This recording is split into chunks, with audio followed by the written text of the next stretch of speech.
Hello বন্ধুরা, সবাই কেমন আছেন? আশা করি সকলেই ভালো আছেন। সবাইকে বিডিজাবস ডেইলি নিউজের পক্ষ থেকে স্বাগতম। চলে আসলাম আরেকটা নতুন নিয়োগ বিজ্ঞপ্তি নিয়ে। স্বাস্থ্য ও পরিবার কল্যাণ মন্ত্রণালয় নতুন নিয়োগ বিজ্ঞপ্তি প্রকাশ করেছেন। চাকরি প্রত্যাশী ভাই বোনদের জন্য অনেক বড় সুযোগ।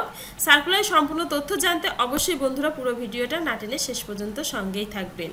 ভিডিও শুরু করার আগে বন্ধুরা আপনাদের কাছে আমার একটি রিকোয়েস্ট, আমাদের চ্যানেলটি যেহেতু সরকারি, বেসরকারি এবং ব্যাংক সম্পর্কিত নতুন নতুন সার্কুলার দিয়ে থাকে, অবশ্যই আমাদের চ্যানেলটি সাবস্ক্রাইব করবেন এবং পাশে থাকা বেল আইকনটি ক্লিক দিয়ে রাখবেন, যাতে সবার আগে নোটিফিকেশন আপনার কাছে পৌঁছে যায়।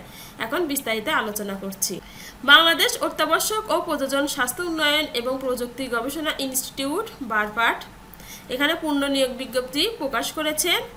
স্বাস্থ্য ও পরিবার কল্যাণ মন্ত্রণালয় স্বাস্থ্য শিক্ষা ও পরিবার কল্যাণ বিভাগের আওতাধীন বাংলাদেশ অত্যাবশ্যক ও প্রযোজন স্বাস্থ্য উন্নয়ন ও প্রযুক্তি গবেষণা ইনস্টিটিউট বারপাট এর নিম্নে বর্ণিত শূন্য পদে জনবল নিয়োগের জন্য বর্ণিত শিক্ষাযোগ্যতা ও অভিজ্ঞতা সম্পন্ন প্রকৃত বাংলাদেশি নাগরিকদের নিকট হতে আবেদনের আহ্বান করা যাচ্ছে।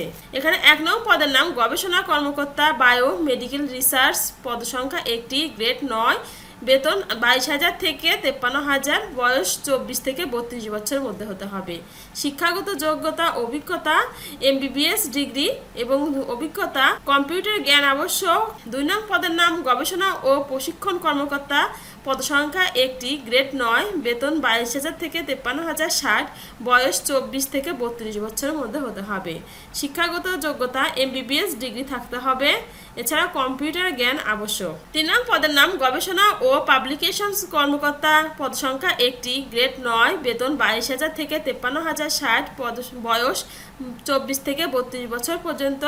শিক্ষাগত যোগ্যতা MBBS ডিগ্রি থাকতে হবে এবং কম্পিউটার জ্ঞান আবশ্যক। 4 নং পদের নাম গবেষণা কর্মকর্তা ডাটা ম্যানেজমেন্ট, পদ সংখ্যা 1টি, গ্রেড 9, বেতন 22,000 থেকে 53,060, বয়স 24 থেকে 32 বছর। শিক্ষাগত যোগ্যতা MBBS ডিগ্রি থাকতে হবে এবং কম্পিউটার জ্ঞান আবশ্যক, যেমন MS ওয়ার্ড, পাওয়ার পয়েন্ট প্রোগ্রামিংয়ে দক্ষতা থাকতে হবে।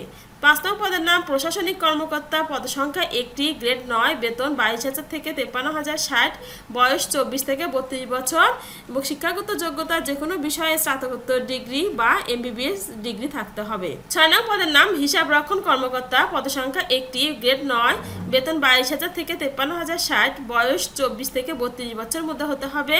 শিক্ষাগত যোগ্যতা হিসাব বিজ্ঞান, ব্যবস্থাপনা বা মার্কেটিং বা ফাইন্যান্স অ্যান্ড ব্যাংকিং বা অর্থনীতি বা পরিসংখ্যান বিষয় 2য় শ্রেণীর স্নাতকোত্তর ডিগ্রি বা MBBS ডিগ্রি থাকতে হবে।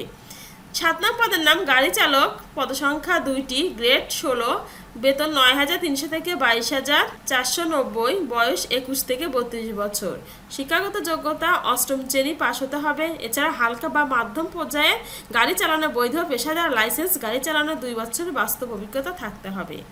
8 নং পদের নাম অফিসসহায়ক MLSS, পদ সংখ্যা 2টি, গ্রেড 20 এবং বেতন 8,250 থেকে 20,010, বয়স 18 থেকে 32 বছর।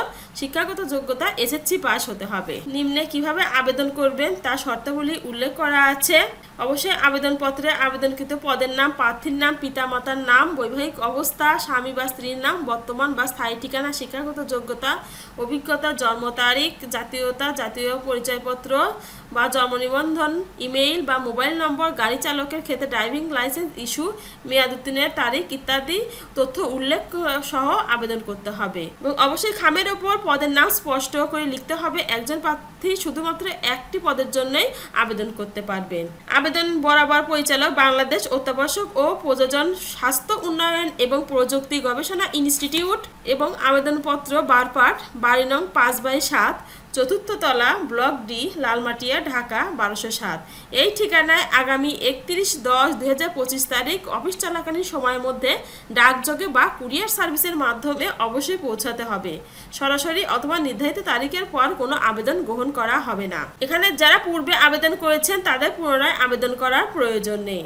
বন্ধুরা, এ ছিল আজকে স্বাস্থ্য ও পরিবার কল্যাণ মন্ত্রণালয়ের একটি নতুন নিয়োগ বিজ্ঞপ্তি। আশা করি চাকরি প্রত্যাশী ভাই বোনদের সবার উপকারে লাগবে। আর এমন নতুন নতুন সার্কুলার পেতে অবশ্যই আমাদের চ্যানেলটি সাবস্ক্রাইব করবেন এবং পাশে থাকা বেল আইকনটি ক্লিক দিয়ে রাখবেন, যেন সবার আগে নোটিফিকেশন আপনার কাছে পৌঁছে যায়। সবাই ভালো থাকবেন, সুস্থ থাকবেন। সবাইকে অনেক ধন্যবাদ। দেখা হবে পরবর্তী ভিডিওতে।